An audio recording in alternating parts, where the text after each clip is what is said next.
اسلام ناجائز خوشی سے منع کرتا ہے، جائز خوشی کی حوصلہ افزائی کرتا ہے۔ نبی کریم صلی اللہ علیہ وسلم نے فرمایا کہ جب تم شادی کرو تو ولیمہ ضرور کرنا، چاہے ایک بکری کا بچہ ہی ذبح کرو۔ اور پھر صحیح بخاری میں موجود ہے، حضور علیہ السلام نے فرمایا جب تمہیں کوئی ولیمے کی دعوت دے تو ضرور جانا۔ دونوں باتوں پہ غور کر لیں، یعنی ایک طرف فرمایا خوشی کرنا ضرور، اور دوسری طرف فرمایا جب کوئی خوشی کرے تو اس میں شرکت ضرور کرنا۔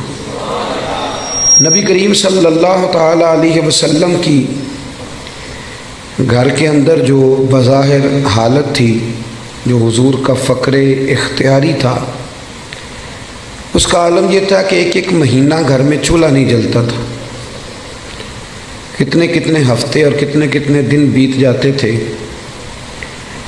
بغیر کھانا کھائے، روٹی کھائے، کھجور پر، سرکے پر، دودھ پر گزارا ہوتا تھا۔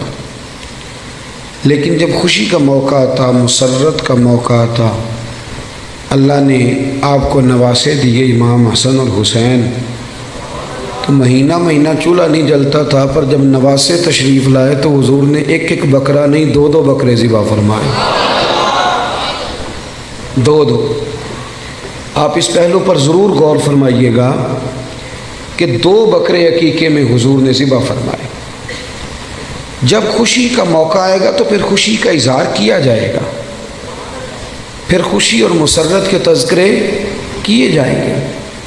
نبی کریم صلی اللہ تعالی علیہ وسلم کا جو میلاد ہے نا، وہ کائنات کا سب سے عظیم ترین واقعہ ہے۔ ہم جو کہ میلاد کا تذکرہ روز کرتے رہتے ہیں، روز سنتے رہتے ہیں، میری بات پہ توجہ ہے آپ حضرات کی؟ مجھے پتا تھا دوستوں نے ابھی آنا ہے، یہ میرے بات علم میں تھی، لیکن میں یہ سمجھتا ہوں کہ افراد کو دیکھ کر بات شروع کرنا، یا افراد کو دیکھ کے چھوٹی کرنا یا بڑی کرنا، یہ بہتر نہیں ہوتا، اپنے وقت کو دیکھ کے چلنا چاہیے۔ اس لیے مجھے مشورے مل رہے تھے، لیکن میں نے کہا جو کہہ دیا سو کہہ دیا، جو طے ہو گیا سو۔ تو جب میں آپ کی رعایت کر رہا ہوں تو آپ بھی تو میری رعایت کریں نا۔ آپ دائیں بائیں کیوں دیکھ رہے ہیں؟ آپ مہربانی کریں ہماری طرف دیکھیں، اور ہم جو آپ سے باتیں کر رہے ہیں ان پر توجہ کریں۔ اور ہم حضور سید عالم صلی اللہ علیہ وسلم کا میلاد شریف بیان کر رہے ہیں، اور میلاد کے لیے تو شرط ہی کوئی نہیں، اللہ کا فضل ہے۔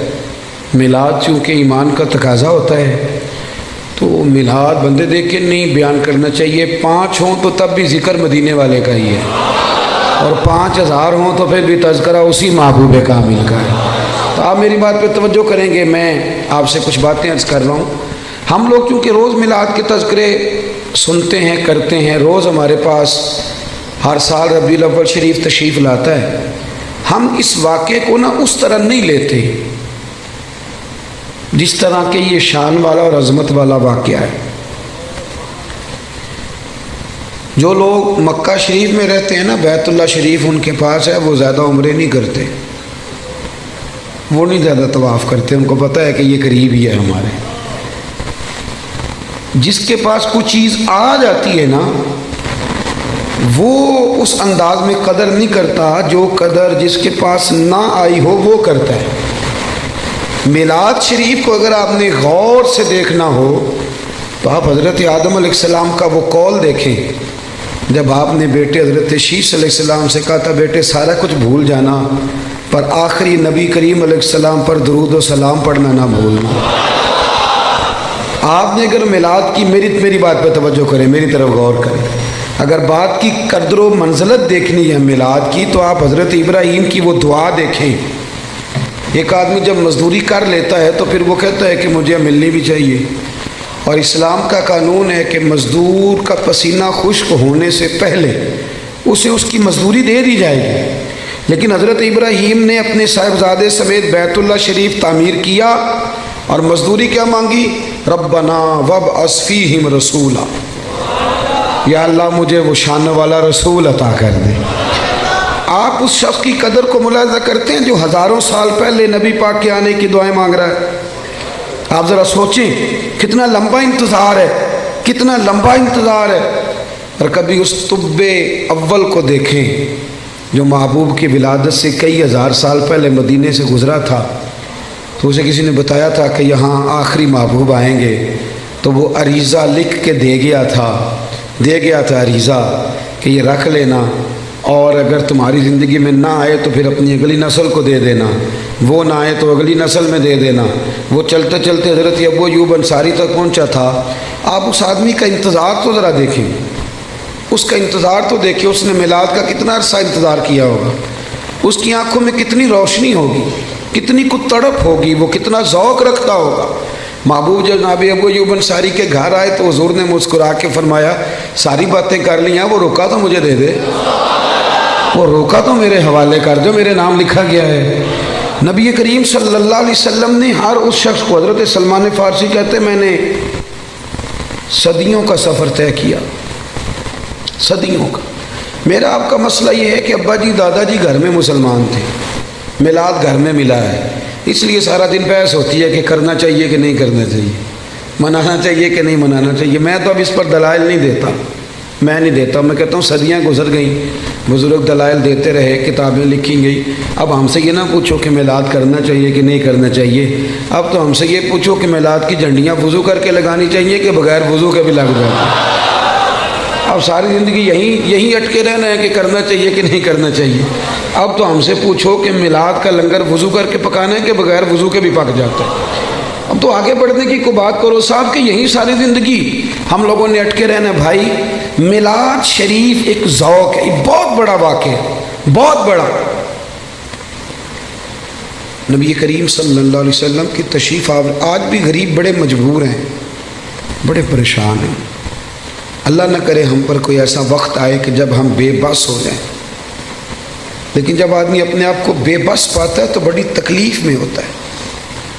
میں دعا کر رہا ہوں اللہ نہ کرے کوئی ایسا وقت آئے، لیکن یارو وہ بیٹی کتنی بے بس تھی، جو زندہ ہوتی تھی اسے اس کا باپ قتل بھی نہیں کرتا تھا، یعنی مارتا بھی نہیں تھا، بلکہ ویسے ہی گڑھا کھود کے نا تو زندہ کوئی، یہ کبھی آپ دیکھیں تو پرانے بادشاہ سزا دیتے تھے، زندہ لوگوں کو چنوا دیتے تھے، یہ بہت بڑی سزا ہوتی تھی۔ اب پتہ نہیں کب اس کا دم گھٹتا ہوگا، کب وہ بیچاری مرتی ہوگی۔ زندہ بچی کو زمین میں رکھ کے اس کے اوپر مٹی ڈال دی جاتی تھی، وہ کتنی کو چیخیں مارتی ہوگی۔ آپ سمجھے اس بات کو کہ وہ لوگ کتنے سخت تھے کہ جو اس قدر زیادہ، آج بھی بڑا گناہ گار شخص بھی ہونا تو بیٹی کا نام لیں تو اس کی آنکھوں میں آنسو آ جاتے ہیں۔ وہ بہت بڑا بھی انسان سخت دل ہو تو بیٹی کبھی رو پڑے تو وہ بھی رو پڑتا ہے۔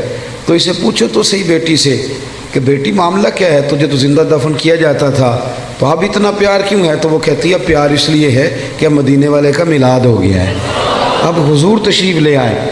بھائی آپ اس بات کو سمجھیں، آج بھی جو کسی کا ملازم ہے وہ بڑا پریشان ہے، جو 2 لاکھ روپے ایڈوانس دے کے کسی کو رکھ لیتے ہیں وہ بڑا تنگ کرتے ہیں، اور سارے خاندان سے مزدوری کراتے ہیں۔ آج بھی جس کو 1.5 لاکھ ایڈوانس دے کے ملازم رکھا جاتا ہے اسے تکلیف دی جاتی ہے۔ کبھی تو ایڈوانس والا اتنا پریشان ہے، کبھی اس سے پوچھ کے دیکھو تو جسے خرید لیا جاتا تھا اس کی مرضی کوئی نہیں، کھا نہیں سکتا، پی نہیں سکتا، جا نہیں سکتا، بلکہ یہاں تک حالت تھی کہ وہ اس کی ڈیوٹی ہے اونٹ سنبھالنے کی، تو وہ اپنی مرضی سے اگر اونٹ دھوپ سے کھول کے چھاؤں میں باندھ دیتا تو درے پڑتے تھے تو اتنا سیانہ ہو گیا ہے کہ اب تو پوچھے گا بھی نہیں، اور مرضی کے ساتھ تو نے چھاؤں میں باندھ دیا، اور اگر وہ نہیں باندھتا تھا تو پھر بھی مالک مارتا تھا کہ تجھے نہیں پتہ اسے باندھنا ہے، بس وہ غلام جو ہے تو اسے مار پڑتی تھی۔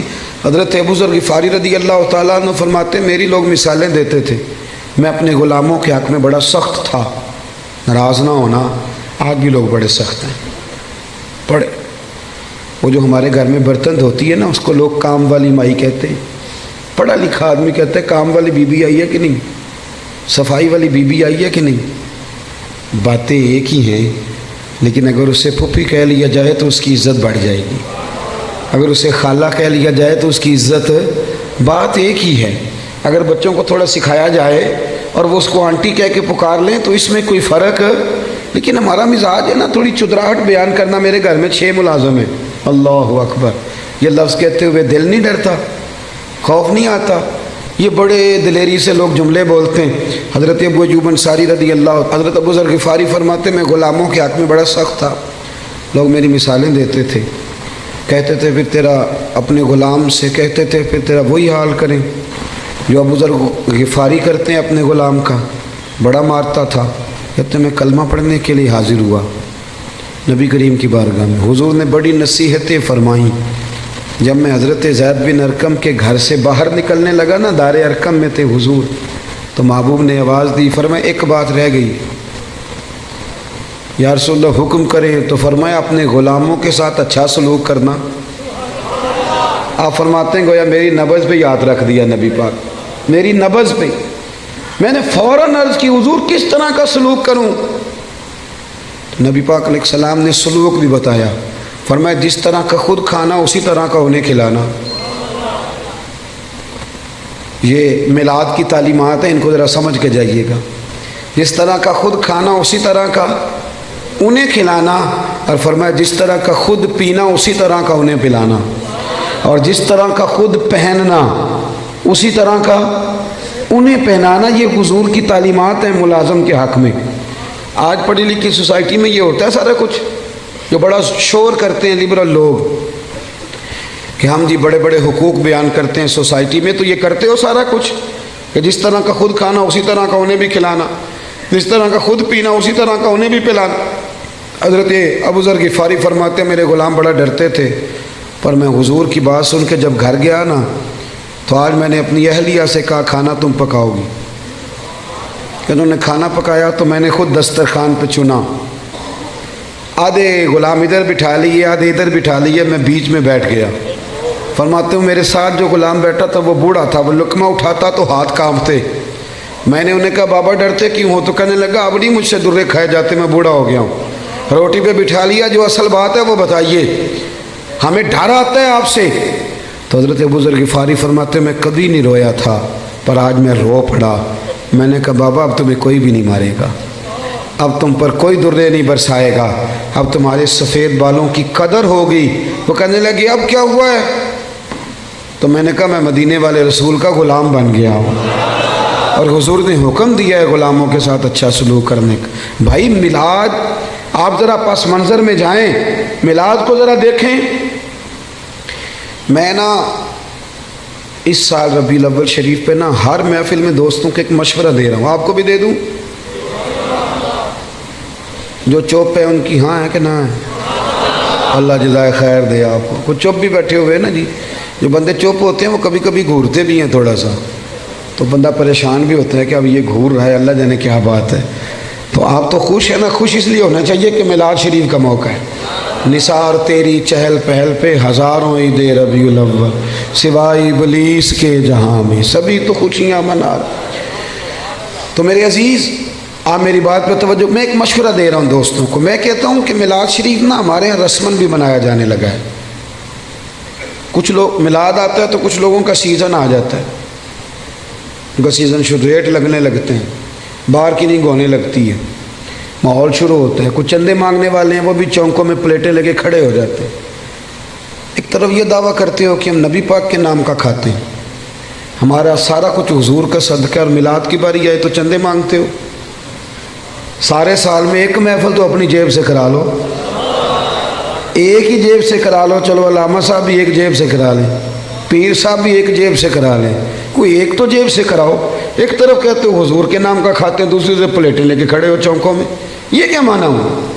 میرے عزیز میلاد جذبات کے ساتھ منائیں، میلاد شوق کے ساتھ منائیں۔ بہت بڑا چودھری، نواب، سیٹھ، بہت بڑا جو ہے وہ انڈسٹری کا مالک 12 ربیع الاول شریف کو نا صبح صبح جھاڑو لے لے اور اپنے محلے کی مسجد میں جا کے جھاڑو دینا شروع کر دے۔ وہ سارے لوگ پوچھیں سیٹھ صاحب آپ نے تو کبھی خود اٹھ کے پانی کا پیالہ نہیں پیا، آج خیریت ہے؟ تو اس کی آنکھیں آنسو بہائیں، وہ کہے یارو آج میں صفائی کروں گا، اس لیے کہ آج کوئی معمولی دن نہیں، آج میرے نبی کریم کے میلاد شریف کا دن ہے۔ یہ ذوق بنے ذوق۔ علامہ صاحب، پیر صاحب، مفتی صاحب وہ جھاڑو لے لے اور مسجد کی گلی میں صفائی شروع کر دیں۔ سارے شاگرد اور مرید اور عقیدت مند دوڑ، حضرت میں کرتا ہوں مجھے دے دیں، تو وہ کہ نہیں یار تو پیچھے ہٹ جا، مجھ سے تو کسی نے سلام نہیں لینی تھی، میرا تو کسی نے حال نہیں پوچھنا تھا، یہ میری جتنی شانیں ہیں یہ مدینے والے محبوب کے میلاد کا ہی صدقہ ہے۔ تو آج حضور کا میلاد شریف ہے، 2 جوڑے لے لیے بھائی نے،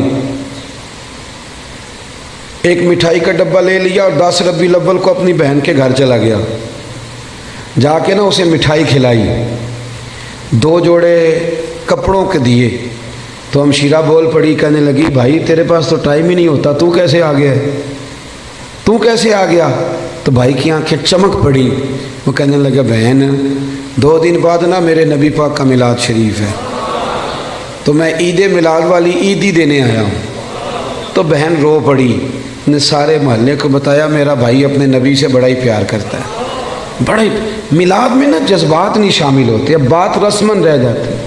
اب وہ کیفیات جو آدمی اپنے بیٹے کی شادی رکھتا ہے، اس کی بہن اور بہنوئی اگر ناراض ہوں تو وہ منانے نہیں جاتا ان کو، بتاؤ یار شادی ہے، خوشی تمہارے بغیر نہیں ہو سکتی۔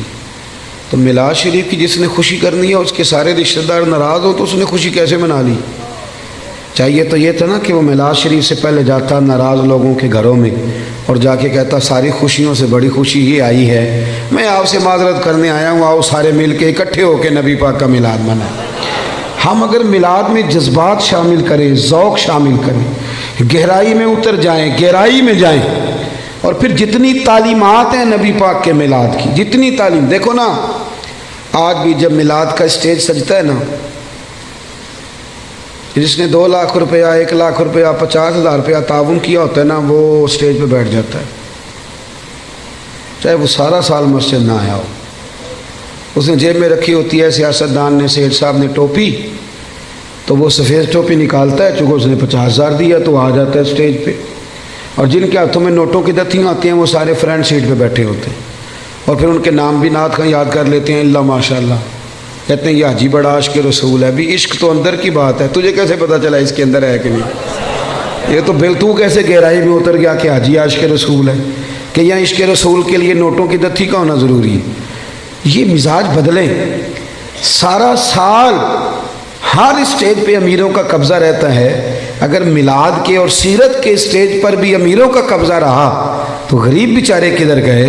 ایک تو نیکی کرو، محلے کا جو سب سے غریب آدمی ہے جس کو کبھی کسی نے نہیں پوچھا اس کے لیے ایک جوڑا بنواؤ، اس کے سر پہ دستار سجاؤ، اور جو فجر کے وقت آ کے مسجد کھولتا ہے، صفائی کرتا ہے، اسے کپڑے پہناؤ اچھے، دستار سجاؤ، میلاد کے اسٹیج پہ بٹھاؤ، تو وہ کہے اب کیا کرنا ہے تو اسے کہو اب کہنا ہے ہم غریبوں کے آقا پہ بے حد درود، ہم غریبوں کے آقا پہ، ہم غریبوں کے آقا پہ بے حد درود، اور ہم فقیروں کی ثروت پہ لاکھوں سلام۔ میلاد میں اصطلاحات کی ضرورت ہے۔ مجھے نہیں اچھا لگتا لنگر ہو میلاد شریف کا اور وہ چھتوں سے بانٹا جائے، ایک طرف لنگر اور وہ بھی لنگر شریف، اور پھینکا جا رہا ہے چھتوں سے۔ میلاد شریف کے لیے میں اپنے ہاں یہ اہتمام کرتا ہوں، میں کہتا ہوں تازی روٹی، آپ باورچی سے کہیں وہ روٹیاں پکائے، صبح فجر کے بعد کھانا شروع ہو جاتا ہے۔ میں اپنے سنگیوں سے کہتا ہوں بھی سارا دن روٹی کھانی ہے آج، سارا دن۔ اس کا طریقہ یہ ہوگا کہ تھوڑی سی اب کھا لو، تھوڑی سی ٹھہر کے کھا لو، تو کیا وہ کیسے کھانی ہے؟ غریبوں کو بلا بلا کے لاؤ۔ آپ کو پتہ ہے نا ہر محفل میں غریبوں کے دسترخوان الگ ہوتے ہیں، امیروں کے دسترخوان۔ پیر صاحب کو چونکہ گلے کی تکلیف ہوتی ہے تو ان کے لیے اللہ ماشاءاللہ دیسی گھی کی یخنی الگ تیار ہوتی، کالی مرچ والی، انہوں نے الگ کھانی ہوتی، وہ سارا بندوبست الگ سے تیار ہوتا ہے، اور غریب آدمی کو پھینکے جاتے ہیں یوں کر۔ یہ اعزاز نہیں۔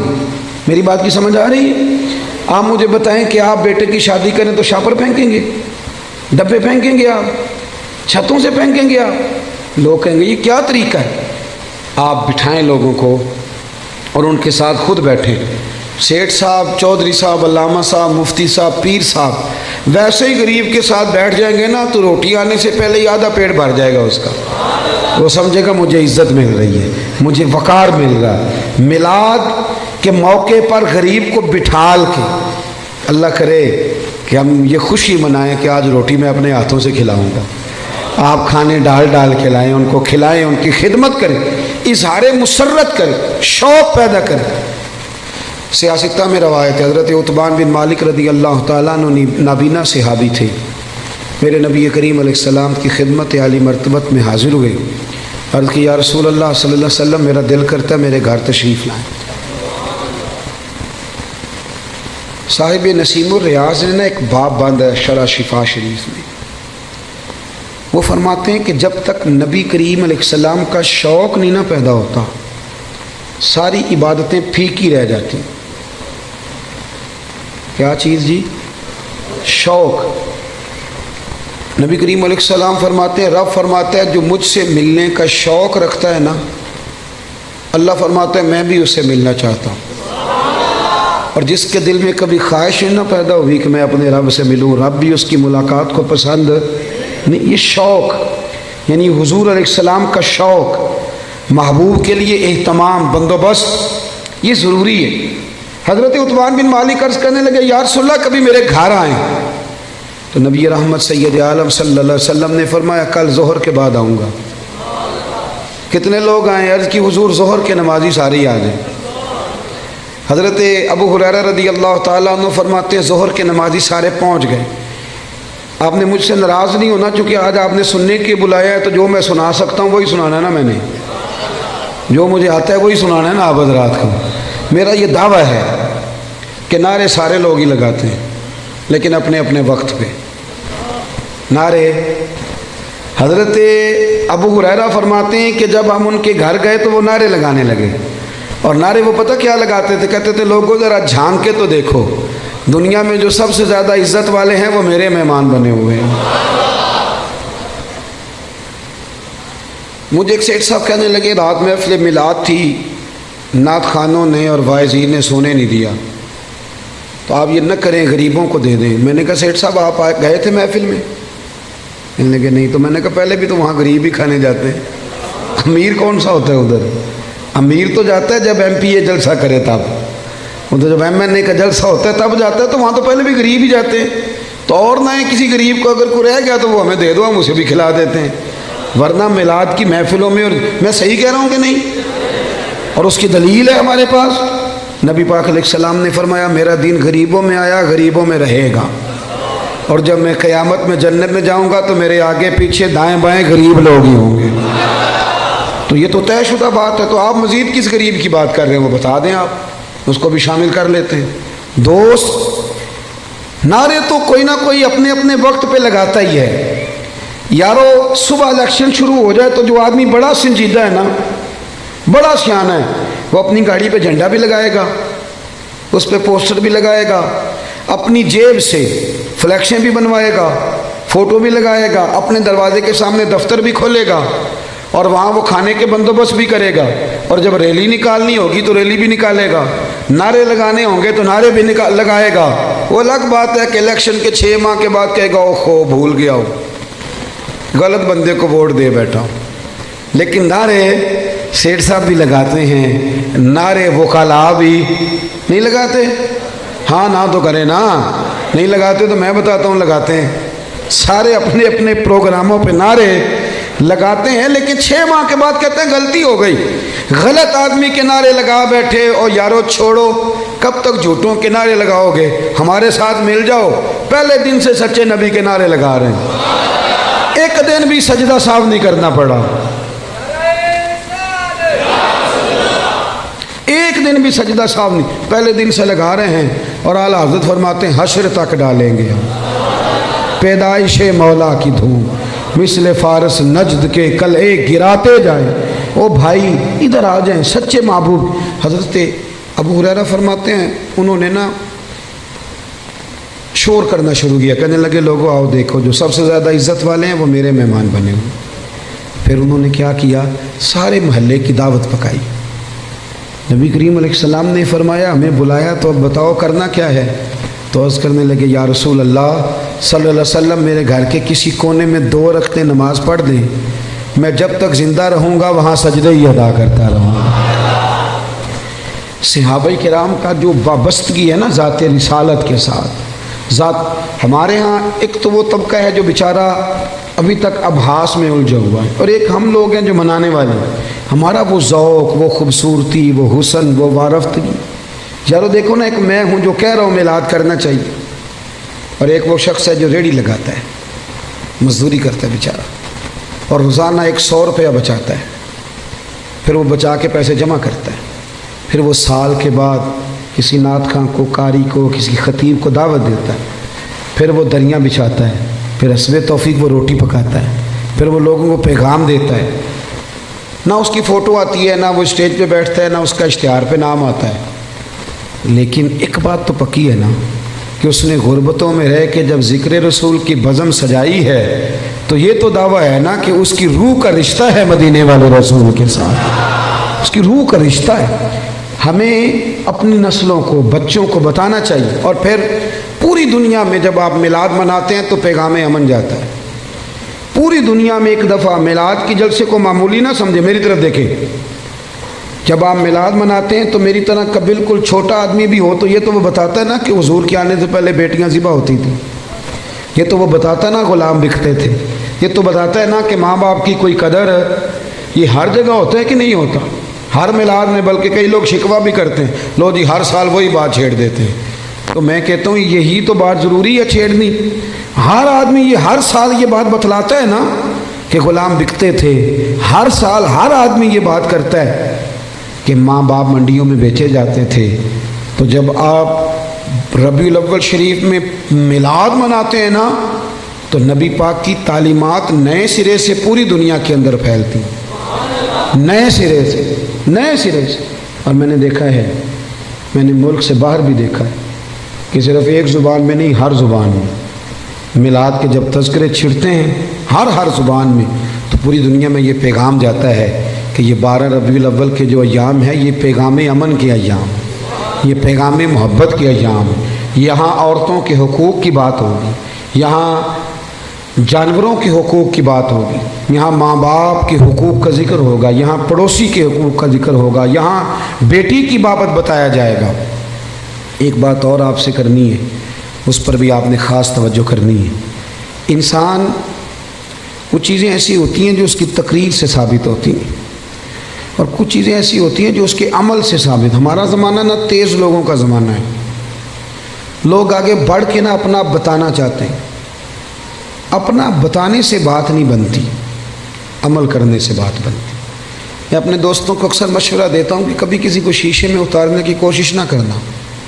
اگر تم نے کسی کو شیشے میں اتارا تو دنیا بڑی تیز ہے، وہ تمہیں شیشے میں اتار لے گا، مت کوئی ایسا کام نہ کرنا۔ اخلاص حسن ہے زندگی کا، اخلاص والے لوگ اداکار نہیں ہوتے، وہ جو ہوتے ہیں وہ اصل ہی ہوتے ہیں، وہ جو ہوتے ہیں وہ اصل ہوتے ہیں، ان میں کوئی اداکاری نہیں ہوتی۔ میلاد شریف کا عنوان اور میرے نبی کریم صلی اللہ تعالی وسلم کی تشریف آوری، اس نے دنیا سے ہر ملمہ سازی کو دور کر دیا اور احساس، اخلاص، ان چیزوں کو بیدار کر دیا۔ حضور کے آنے سے پہلے رشتے سارے ہی تھے، ماں بھی ہوتی تھی، باپ بھی ہوتا تھا، بہنیں بھائی سب رشتے ہوتے تھے، رشتے تھے، ان میں احساس نہیں تھا۔ اگر میلاد منانے والے میں احساس ہی نہ ہو اور وہ دعویٰ اونچا کرے، احساس ہی نہ ہو سرے سے، وہ بالکل دنیا داری کرے، میلاد تو احساس کا نام ہے نا، حضور نے احساس دیا، احساس۔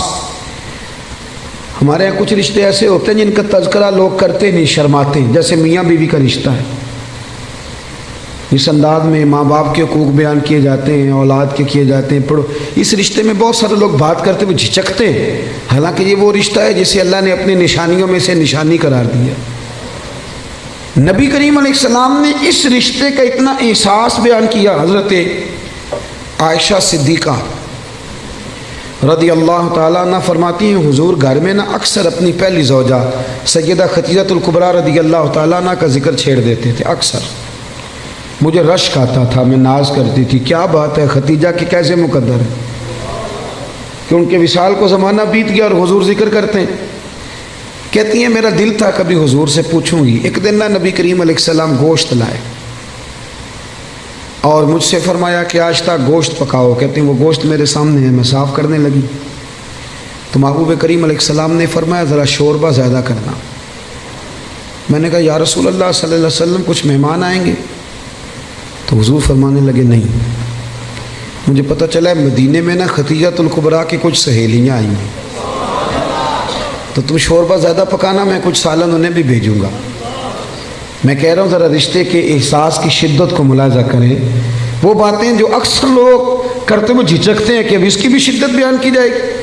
فرمایا میں نے نا انہیں سالن بھیجنا ہے، تو حضرت عائشہ صدیقہ کہتی ہیں میں نے جھجکتے جھجکتے سنبھل کر سوچ کر مسجع مکفہ بڑی احتیاط سے نظریں جھکا کے ایک جملہ کہا، میں نے کہا یا رسول اللہ صلی اللہ علیہ وسلم، اللہ نے آپ کو جوان اور خوبصورت بیویاں دی ہیں، آپ تو ہر وقت حضرت ختیجہ کا ذکر ہی کرتے رہتے ہیں۔ کہتی ہیں میں نے تو بات کر دی اور میں خاموش ہو گئی، اب میری جرت نہیں تھی کہ نظر اٹھا کے دیکھوں چہرہ نور کا رنگ کس طرح کا ہے، جھجک رہی تھی۔ پوری ہمت کر کے میں نے ذرا نظر اٹھائی تو حضور کے چہرے پہ جلال تھا۔ تو محبوب فرمانے لگے عائشہ آج بات کی، آج کے بعد نہ کرنا۔ یا رسول اللہ کیا ہوا؟ فرمایا عائشہ میرے پاس جتنے لوگ آئے ہیں نا وہ سکھوں کے وقت آئے ہیں، ختیجہ تو میرے دکھوں کی ساتھی ہے، وہ تو میری تکلیفوں کی ساتھی۔ فرمایا لوگ مجھے پتھر مارتے، میری راہوں میں کانٹے بچھاتے، میں پریشان ہو کے گھر لوٹتا، اس وفادار بیوی کے ایک ہاتھ میں دودھ کا پیالہ ہوتا، ایک ہاتھ میں کھجوریں ہوتی، کھجور کھلا کے دودھ پلا کے بستر بچھا کے کہتی محبوبہ غم نہ کرنا، اللہ بڑی شان عطا فرمائے گا۔ اتنی شدت رشتوں نے پیدا کر دی، اتنا احساس۔ حضرت عائشہ کہتے ہیں کہ بوڑھی اماں حضور سے ملنے آئیں تو نبی پاک نے بڑا ہی پیار کیا، کھانے کھلائے، حضور بڑی محبت سے باتیں کرتے رہے۔ نبی کریم علیہ السلام نے جاتے دفعہ تحفے بھی دیے۔ صاحب کنز العمار لکھتے ہیں حضرت عائشہ کہتی میں نے کہا حضور مہمان تو روز آتے ہیں، پر اتنا پیار؟ کون تھی بی بی؟ محبوب فرمانے لگے ختیجۃ الکبریٰ کی سہیلی تھی، یہ آتی تھی، ختیجہ ٹائم دیتی تھی۔ کیا خوبصورت جملہ ہے۔ فرمایا میں نے آج ختیجہ کے طریقے کو زندہ رکھا ہے، میں نے اسے وقت دیا، حسن العہد من الایمان۔ محبوب فرمانے لگے اچھے طریقے سے رشتے نبھانا یہ بھی ایمان کا حصہ ہے۔ او میرے دوست رشتوں کی شدت ہو، او یار چھوڑ، ایسے ہی تو باتیں سن سن کے ادھر ادھر سے اپنے سگے بھائی کا مخالف ہو گیا ہے۔ بھائی سے پیار کر، بھائی سے محبت کر۔ میلاد کا معنی رشتوں میں حسن پیدا کرنا۔ ایک صحابی نے آ کے عرض کی یا رسول اللہ یہ میرا بھائی آپ کے پاس ہی بیٹھا رہتا ہے، مشکات میں موجود، سارے کام تو مجھے کرنے پڑتے ہیں۔ تو میلاد والے محبوب نے کیا خوبصورت جملہ کہا، فرمایا جا جا کے ڈیوٹی کر، رب جو تجھے رزق دیتا ہے نا وہ اس کی برکت سے عطا کرتا ہے۔ اتنا حسن پیدا کر دیا رشتوں میں، اتنا۔ او یار بہن کے لیے جو جذبات نبی پاک نے بیان فرمائے۔ حضرت شیمہ حضور کی رضائی بہن تھی، توجہ ہے میری بات پر؟ میں ایک شکوہ کر لوں آپ دوستوں سے ہلکا سا، بھائی نہ یاروں کو ٹائم دیتے ہیں، بہنوں کو نہیں دیتے، فون بھی نہیں کرتے۔ بہن پردیس میں نہ انتظار کرتی رہتی ہے کہ چلو کبھی بات کریں۔ میں آپ کو بڑی ذمہ داری سے کہتا ہوں، میرے ایک سنگی نے ایک دفعہ کہا کہ پیر صاحب میرے لیے دعا کرنا، تو میں نے اسے کہا یار میں تو مصروف آدمی ہوں، میں کوشش کرتا ہوں کہ یا اللہ جن جن نے دعاؤں کے لیے کہا سب کی قبول کر۔ کہنے لگا میں بڑا پریشان ہوں، نام لے کے کریں۔ میں نے کہا میں نہیں وعدہ کرتا، ہاں اگر تو نے صحیح دعا کرانی ہے نا رونے والی تو اپنی بہن سے کہہ، وہ تو اشارہ دے جا کے میرے لیے دعا کرنا تو مسلح بھگو دے گی رات کو رو رو، ہاں بیٹی سے کہہ، اور اگر بہت جلدی قبول کرانی ہے تو پھر اپنی اماں کے کان میں کہہ، پھر دیکھ تیرے لیے کس طرح دروازہ کھلتا ہے۔ اور میرے نبی کریم نے وعدہ بھی فرمایا ہے، حضور فرماتے ہیں جب ماں باپ اولاد کے لیے ہاتھ اٹھاتے ہیں تو رب خالی لوٹاتا ہی نہیں۔ حضور نے نا یہ احساس دیکھیں نا، آج لبرل لوگ کھڑے ہوتے ہیں تو وہ کہتے ہیں جی اسلام نے جی بہنوں کا حصہ آدھا رکھا ہے اور بھائی کا ڈبل رکھا ہے۔ میں کہتا ہوں تم نے دین سیکھا ہی نہیں، ہمارے پاس آؤ ہم تمہیں بتائیں۔ بیٹی کا حصہ زیادہ ہے بیٹے سے، کہتے ہیں یہ تو ڈبل ہے۔ اور میں نے کہا خدا کے بندے عورت کا حصہ سنگل ہے، پر یہ بتاؤ اس کے ذمہ کوئی حق ہے؟ بچوں کا نان نفقہ ماں کی ذمہ داری کہ باپ کی؟ بیوی کا نان و نفقہ اس نے دینا ہے، بچوں کی پرورش خامد نے کرنی ہے، ماں باپ کی ذمہ داری کس نے اٹھانی ہے؟ عورت کا حصہ سنگل ہے، ذمہ داری کوئی بھی نہیں، وہ سارا اس کے پاس بجٹ ہی بجٹ ہے، وہ لگا دے تو اس کی مہربانی، خرچ کرے تو اچھا، ورنہ اس کے ذمہ کوئی حق نہیں ہے سوائے اس کے کہ زکوٰۃ فرض ہو جائے یا حج فرض ہو جائے یا قربانی واجب ہو جائے، اس کے ذمے کوئی حقوق، مرد کا حصہ ڈبل ہے، پر ذرا اس کی ذمہ داریاں تو دیکھ۔ وہ میری طرف دیکھ کے خوش ہونے لگا، کہنے لگا صاحب آج تو آپ نے رخ ہی بدل دیا بات کا۔ اور میں نے کہا آپ دور بیٹھ کے باتیں سنتے ہیں نا، آپ کبھی قریب آئیں، جتنا جتنا میرے محبوب کا دین پڑھتے جاؤ گے نا، میرے محبوب کے غلام بنتے جاؤ گے، گدائی کرتے جاؤ گے رسول کریم۔ حضرت شیمہ حضور کی رضائی بہن تھی، حضرت حلیمہ سعدیہ کی بیٹی۔ ان کے قبیلے پر مسلمانوں نے باقاعدہ حملہ کیا، گرفتار ہوئے لوگ، اور بڑی سخت جنگ لڑی مسلمانوں۔ یہ جب آئی نا مدینے تو حضرت ابو ہریرہ کہتے ہیں آگے کہنے لگی میری نا اپنے نبی کریم علیہ السلام سے ملاقات کراؤ۔ تو میں نے بی بی کا دوپٹہ دیکھا تو پرانا تھا، میں نے حالت دیکھی تو اس کی پرانی تھی، سادے کپڑے۔ کہنے لگی کراؤ نا میری ملاقات۔ اللہ اکبر، 2-3 دفعہ کہا تو میں نے کہا تم کون ہو؟ کہنے لگی جا کے نا تو محبوب کی بارگاہ میں عرض کرو کہ یا رسول اللہ شیمہ آئی ہے، کان میں کہو۔ حضرت ابو ہریرہ کہتے ہیں کہ میں اس کی باتیں سن رہا تھا، مجھے یقین نہیں تھا۔ میں نے کہا یہ بی بی کس طرح بول رہی ہے؟ یہ اعتماد اگر ہوتا ہے تو صرف بہن کو ہی ہوتا ہے، یہ رنگ اسی کا ہوتا ہے۔ کہتے ہیں میں گیا اور میں نے جا کے حضور کے کان میں کہا یا رسول اللہ، ایک بی بی یہ سادے سے کپڑے جو لوگ گرفتار ہو کے ہیں ان میں آئی، کہتی میرا نام شیمہ ہے۔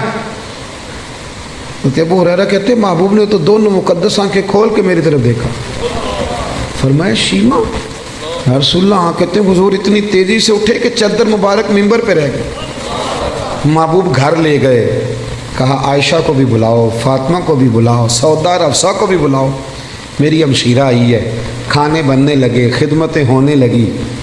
سارا زمانہ ترستا ہے کہ مدینے میں کوئی کلی بن جائے، پر میرے محبوب فرمانے لگے شیمہ تو پسند کرے تو تیرے لیے مدینے میں مکان نہ بنا دوں، اگر تو کہے تو میرے پاس رہ جا، میری بہن یہاں رہ جا۔ حضرت عائشہ کہتی میں رو رہی تھی کہ محبوب اتنا پیار، اتنی محبت، اور رضائی بہن کے ساتھ۔ میلاد تو احساس کا نام ہے، تیرے اندر احساس ہی نہ ہو اور تو خالی نعرے لگا کہ گھر لوٹ آئے، تو تو میلاد کو کیا سمجھا؟ تو مقصد تک کیسے پہنچا؟ میرے عزیز غور کرے۔ حضرت شیمہ کہنے لگی نہیں میں نے واپس جانا ہے، اور میں ٹھیک ہے میں تیاری کرا دیتا ہوں۔ کہنے لگی اکیلی نہیں جاؤں گی، میرا جتنا قبیلہ گرفتار ہوا ہے سارا آزاد کریں۔ حضرت عائشہ کہتی ہیں پہلے جتنی بھی باتیں ہوتی تھی مشورے سے ہوتی، صحابہ کو بلایا جاتا، مشورہ کیا جاتا، لیکن ادھر بہن کے لب ہلے آزاد کر دیں، ادھر حضور نے مشورہ نہیں لیا، فرمایا جا سارے ہی آزاد ہیں بغیر مشورے۔ احساس کا نام میلاد ہے، تھوڑا احساس۔ آپ یقین کریں کبھی کبھی بڑی دقت ہوتی ہے، محافل میلاد میں بڑی دقت ہوتی ہے، یار آپ احساس ہی نہیں کر رہے، آپ سمجھ نہیں رہے چیزوں کو کہ یہ کس قدر خوبصورتی کا موقع ہے۔ پوری دنیا کے احساس کا پیغام اگر دیا جا سکتا ہے تو میلاد شریف کے نام پر دیا جا سکتا ہے، میلاد النبی کے نام پر۔ ایک بات اور کرتا ہوں بات سمیٹنے سے پہلے، حضرت ام ایمن رضی اللہ تعالیٰ عنہ، یہ حضرت عبداللہ جو محبوب کے والد گرامی ہیں، حضرت عبداللہ رضی اللہ تعالیٰ عنہ کی آزاد کردہ کنیز تھی۔ حضرت آمنہ کی بھی انہوں نے خدمت کی، نبی کریم کو دودھ بھی پلایا۔ مکہ مکرمہ سے جب ہجرت کر کے لوگ مدینے آئے تو یہ بھی آئی تھی، تو جن لوگوں کو نبی پاک صلی اللہ علیہ وسلم نے بھائی بھائی بنایا تو انہوں نے پھر اپنی جائیدادیں آدھی دے دی تھیں، آپ نے سنی ہوئی یہ بات۔ حضرت ام ایمن کو بھی ایک باغ ملا، جب خیبر کے علاقے فتح ہو گئے، بنو نذیر بنو قریظہ کی جائیدادیں آ گئیں، تو نبی پاک صلی اللہ علیہ وسلم نے صحابہ سے فرمایا کہ یہ جو مہاجر ہونا اب یہ تم جائیدادیں لے لو اور اپنے انصار بھائیوں کی زمینیں واپس کر دو۔ سب نے واپس کر دی۔ حضرت ام ایمن کو ایک باغ ملا ہوا تو حضور نے فرمایا آپ بھی واپس کر دیں، بوڑھی تھی، رضائی والدہ تھی، آپ بھی واپس کر دیں۔ کہنے لگی میں تو نہیں کرتی، میں تو نہیں کرتی۔ اب نبی پاک کو کوئی انکار کر سکتا ہے؟ میں نہیں کرتی، مجھے تو پیار ہو گیا۔ حضرت عائشہ صدیقہ رضی اللہ تعالیٰ نے کہنے لگی ام ایمن آپ حضور کو انکار کر رہی؟ محبوب فرمانے لگے عائشہ آپ بیچ میں نہ بولے، میں جانوں اور ماں جانے۔ حضرت عائشہ کہتی ہیں میں اس حسن کے قربان جاؤں، حضور منا رہے ہیں نبی کریم، اللہ کرے آپ کو سمجھ آئے۔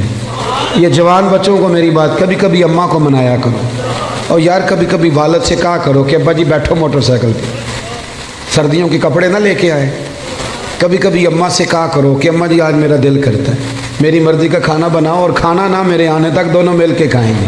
اس احساس کا نام میلاد ہے۔ نبی کریم صلی اللہ علیہ وسلم جناب ام ایمن کو منانے لگے، اماں دے دے، سب نے دے دیا، کہنے لگے مجھے پیار بڑا ہو گیا، اتنے سال بیت گئے، مجھے اس باغ سے پیار ہے۔ حضور حضرت ام ایمن کو ساتھ لے کے گئے، پہلے ایک باغ دکھایا، کہنے لگی میں نہیں یہ لیتی، پھر دوسرا دکھایا، یہ بھی نہیں لیتی، چوتھا باغ دکھایا تو کہنے لگے یہ ملے تو میں دے دوں گی۔ محبوب فرمانے لگے الحمدللہ الحمدللہ، انصاری کا باغ بھی واپس ہو گیا ہے اور میری اماں بھی راضی ہو گئی۔ دونوں بات تھوڑا سا نا پیار۔ آپ یقین کریں اس طرح لڑتے ہیں لوگ چوکوں اور بازاروں میں، اتنی گھٹن ہے اور بڑے پریشان ہیں لوگ، بڑی دقت ہے۔ وجہ صرف اتنی ہے کہ وہ جو احساس ہے نا کہ میں ہوں اور اس کے بعد پھر دوبارہ میں ہوں، یہ کبھی ختم ہو جائے نا۔ اور سب نے کوئی نہ کوئی بات اوڑھ لی ہے۔